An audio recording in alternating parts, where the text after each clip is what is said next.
Le Seigneur a fait ce monde beau, merveilleux.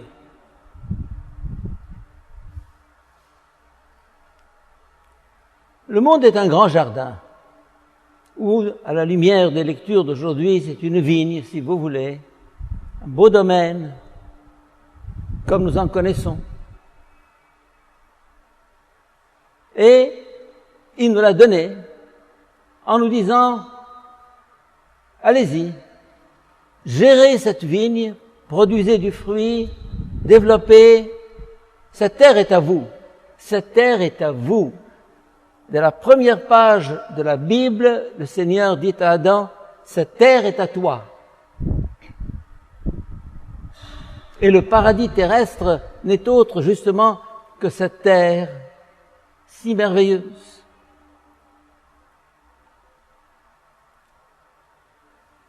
Qu'en avons-nous fait? Qu'en avons-nous fait?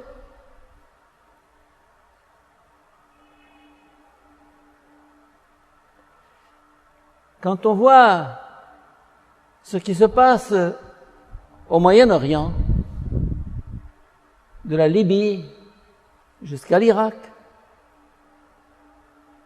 il y a de quoi pleurer, il y a de quoi hurler. Quel gâchis, quelle catastrophe!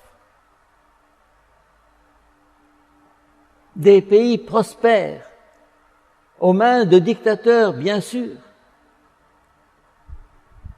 Mais une Libye où le peuple participait largement à la richesse du pays, avec un dictateur à sa tête. C'est beaucoup mieux aujourd'hui. L'Irak, un des pays les plus développés du Proche-Orient, intellectuellement, culturellement, économiquement, est par terre, démoli. On a enlevé le dictateur. Qui a-t-on mis à sa place? Et la Syrie, on cherche à déloger le dictateur. C'est pas pour dire que le dictateur, c'est bien, c'est beau, mais dans notre Proche-Orient, et peut-être dans l'ensemble des pays du monde, une bonne dictature vaut mieux que l'anarchie et que la pagaille. Bref, je ne vais pas faire de la politique.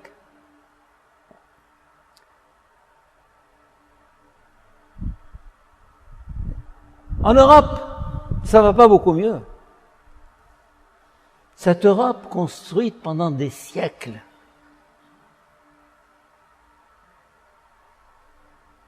développée comme c'est pas possible, ce qui était le modèle et qui le demeure encore, pour combien de temps, Dieu le sait, le modèle d'un développement économique, social, politique, culturel.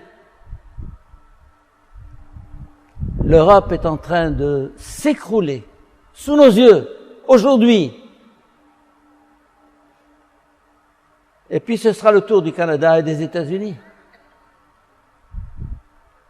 Vous allez me dire, mais vous êtes très pessimiste ce soir. Oui, je suis pessimiste. Je suis en colère comme ça m'arrive de temps en temps. Et je me dis, quel gâchis! Plusieurs siècles à construire une civilisation occidentale qui est en train de s'écrouler en quelques années, sous nos yeux.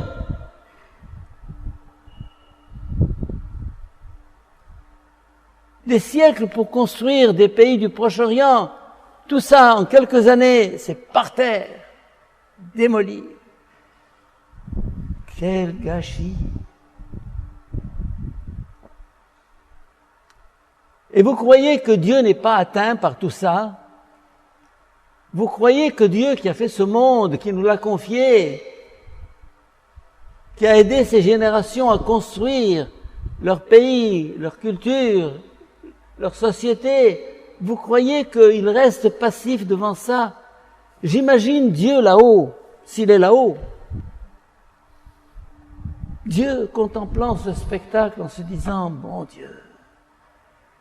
Dieu, ma vigne, mon domaine, mon jardin, mon peuple, pauvre humanité, où va-t-elle?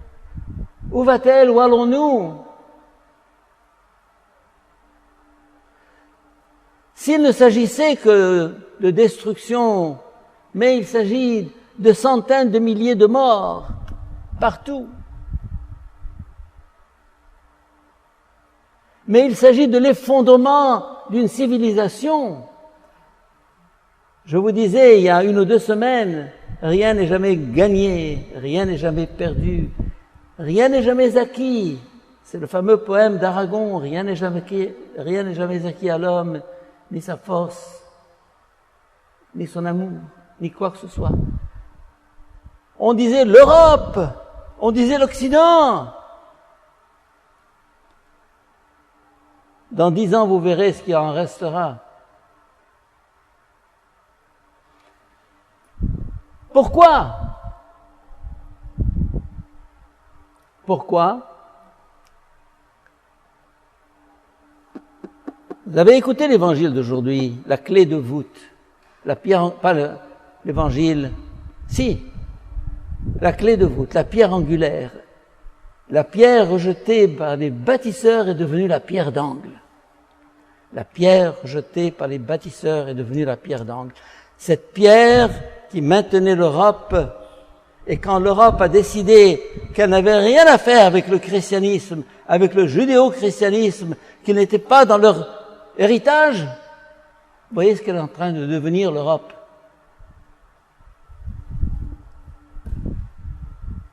Un troupeau de consommateurs, des mariages pour tous. On change la nature, on réinvente l'homme, on réinvente l'amour. Et actuellement, c'est la débâcle, l'effondrement. Quand vous touchez aux valeurs morales d'un peuple, d'une société, d'une civilisation, elle n'a plus qu'à s'écrouler. Quand vous touchez aux valeurs morales d'un peuple, d'une société, d'une civilisation, elle n'a plus qu'à s'écrouler. Ce qui tient dans une civilisation, c'est pas les colonnes, c'est pas les murs, c'est pas les monuments. Tout ça, c'est l'extérieur. Ce qui a fait l'Europe, c'est un esprit de travail, de sacrifice, d'honnêteté, de rigueur. Et maintenant tout ça, boum! Je ne sais pas si vous avez lu la fameuse histoire des civilisations du grand historien anglais, britannique, Arnold Toynbee. Il a étudié les civilisations du monde, notamment les 9 plus grandes civilisations. Il a toute une encyclopédie, tout un ensemble de livres là-dessus. Et il a constaté que la plupart des civilisations, pour ne pas dire toutes, se sont effondrées, non pas par des coups venant de l'extérieur, mais par une implosion, une dissolution venant de l'intérieur. Quand une société perd son âme, elle n'a plus qu'à disparaître. Et l'Europe est en train de perdre son âme. Et le Proche-Orient est en train de perdre son âme.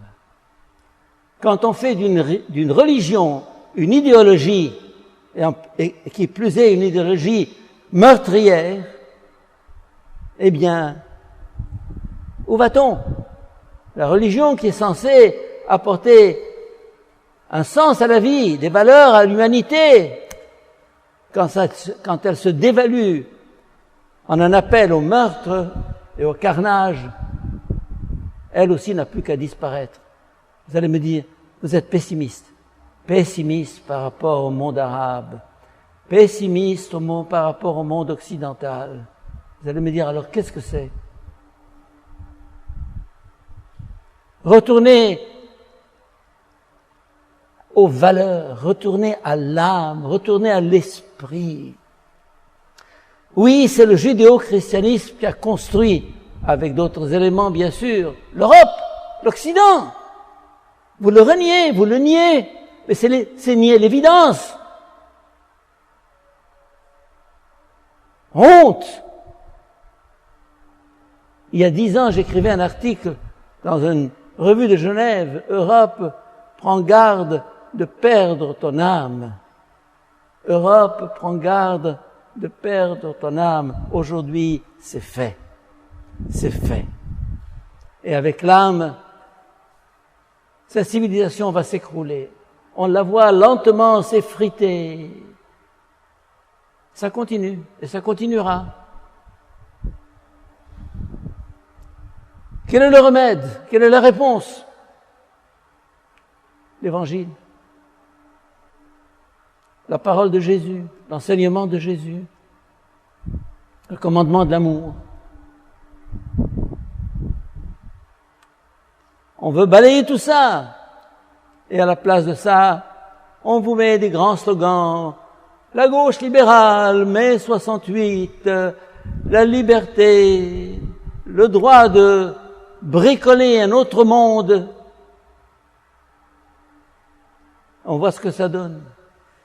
Mon Dieu, Seigneur, tout à l'heure nous avons crié « Pitié Seigneur, car nous avons péché ». Nous avons péché individuellement et comme peuple et comme civilisation et comme humanité, pauvre humanité. Il est grand temps que nous fassions un retour sur nous-mêmes. Nous nous reprenions. Nous demandions pardon. Pardon au maître de la vigne. Pardon au maître du domaine en lui disant pardon. Pardon pour ce gâchis, pour cette terre que nous avons saccagée, pour cette humanité que nous sommes en train de détruire, pour cette enfance qu'on est en train de souiller. Pardon, Seigneur.